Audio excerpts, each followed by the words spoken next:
ওয়ালা তাকুলু লিমান ইউকতালু ফি সাবিলিল্লাহি আমওয়াত বাল আহইয়াউ ওয়ালাকিন লা তাশউরুন। আল্লাহ তাআলা বলেন, যারা আল্লাহর রাস্তায় মরে, কার রাস্তায়?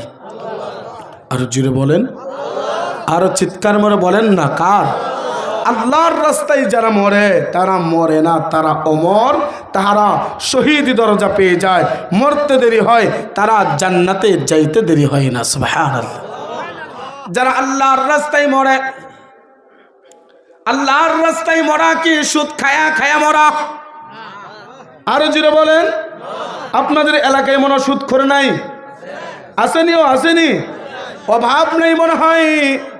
হে বাজানরা, আল্লাহর রাস্তায় মরা মানে সুদ খায়া খায়া মরা না।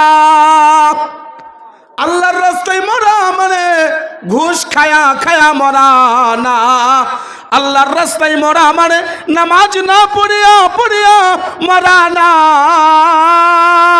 আল্লাহর রাস্তায় মরার নাম হলো যারা একমাত্র কেবলমাত্র শুধুমাত্র আল্লাহকেই মহব্বত করে, আল্লাহকেই ভালোবাসে। আল্লাহর জন্য যে জায়গায় যাইতে হয় ওই জায়গায় যাইবে।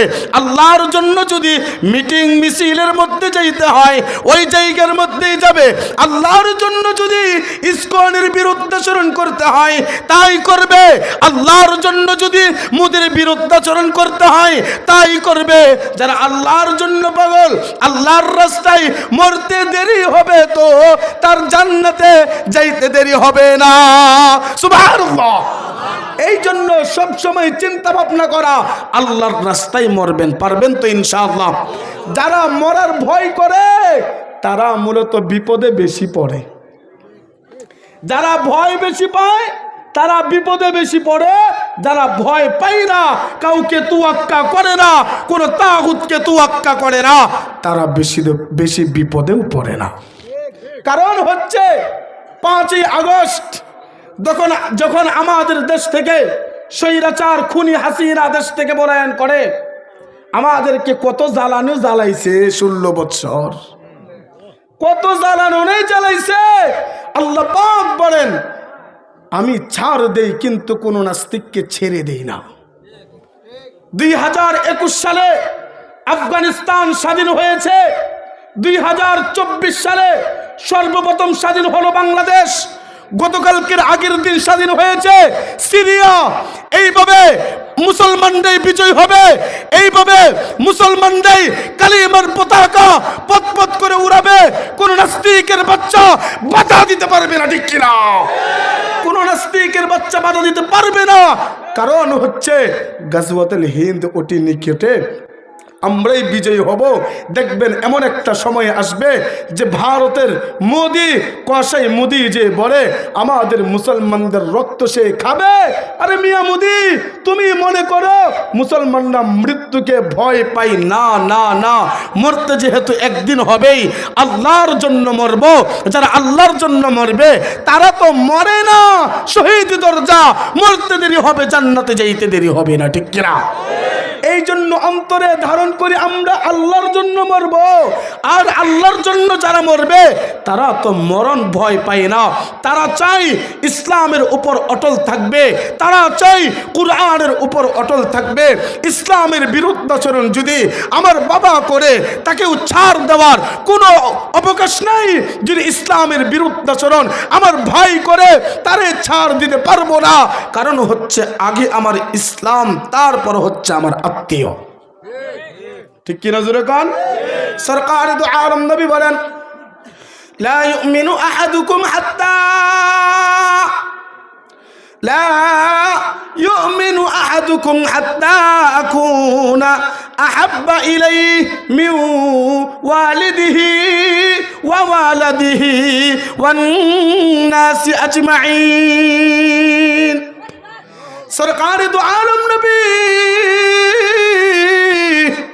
মুহাম্মদ আরবি সাল্লাল্লাহু আলাইহি ওয়াসাল্লাম বলেন, আমাকে ওই পর্যন্ত ভালোবাসার হক আদায় হবে না যে পর্যন্ত তোমার ফ্যামিলির চাইতে, তোমার আত্মীয় স্বজনের চাইতে তোমার মা বাবার চাইতে এবং তোমার নিজের জীবনের চাইতে আমি আল্লাহর রাসূলকে মহব্বত না করবা, ওই পর্যন্ত ভালোবাসার হক আদায় হবে না বাবা। এখন আপনারা আপনার সন্তানদেরকে বলেন, তুই ছাড়া কি দুনিয়ার মধ্যে আর কেউ নাই? তুই ছাড়া কি ওই মিছিলের মধ্যে যাওয়ার আর কেউ নাই? তোর যাওয়া লাগবে না বাবা, তোরা হারাইলে আমি কই পাবো? হে বাবা, যদি এই কথাটা আমরা চিন্তা করি, তোরা হারাইলে কই পামু, তাহলে তো আল্লাহর রাসূলকে স্বয়ং সম্পূর্ণভাবে মুহাব্বত ভালোবাসা হইল না। যদি এই কথা আমি তুমি বলি, আমার সন্তান তোর যাওয়ার কোনো প্রয়োজন নাই, এই কথা যদি বলি, আমার মুখের মধ্যে একটা হলো আর অন্তরের মধ্যে আরেকটা হয়ে গেল, তাহলে তো আমি মুসলমান থেকে মুনাফিক হয়ে গেলাম। কারণ হচ্ছে আল্লাহর রাসূলকে ওই পর্যন্ত ভালোবাসার হক আদায় হবে না যে পর্যন্ত আমার ফ্যামিলির চাইতে, আমার আত্মীয় স্বজনের চাইতে, আমার নিজের জীবনের চাইতে আল্লাহর রাসূল সরকারকে বেশি মহব্বত না করব। এখন তো আমাদের দুবা অর্ডার করবো, আশরাফ আলী সাহেব বলে গিয়েছেন এমন একজন লোক আসবে যে আল্লাহর রাসূল সরকারে দু আলম নবী মুহাম্মদ আরবি সাল্লাল্লাহু আলাইহি ওয়াসাল্লামের পরে নবী দাবি করবেন। আর আমি আসবে না, অনেক আগে চলে আসছেন, অনেক আগে চলে আসছেন। যারা বলে আমি মুহাম্মদকে নবী মানি না, আমি মুহাম্মদকে শেষ নবী মানি না, আরেকজন নবী চলে আসছে যার নাম হচ্ছে গোলাম আহমদ কাদিয়ানি। নাউজুবিল্লাহ কন্যা আরো জিরো বলেন না নাউজুবিল্লাহ। ও ভাই, আপনারা বলেন তো, আমার নবীকে যদি কেউ নবী না মানে সে মুসলমান না কাফের? আর জিরো বলেন, আর চিৎকার মেরে বলেন না মুসলমান না কাফের? আরে মিয়া, তারা কি বলে? আমরা শেষ জামানার শেষ পয়গম্বর মুহাম্মদকে মানি না, শেষ জামানার পয়গম্বর মুহাম্মদ না, একজন আছে যার নাম হচ্ছে গোলাম আহমদ কাদিয়ানি। আপনারা কি কাদিয়ানির কে নবী মানেন? আরো জোরে বলেন। আরে মিয়া, কে আওয়ামী লীগ করো, কে বিএনপি করো, ওইটা হলো নিজের বাপের ব্যক্তিগত ব্যাপার, কিন্তু নবী তো সবার, ঠিক কিনা? আর চিৎকারে বলে বলেন ঠিক কিনা?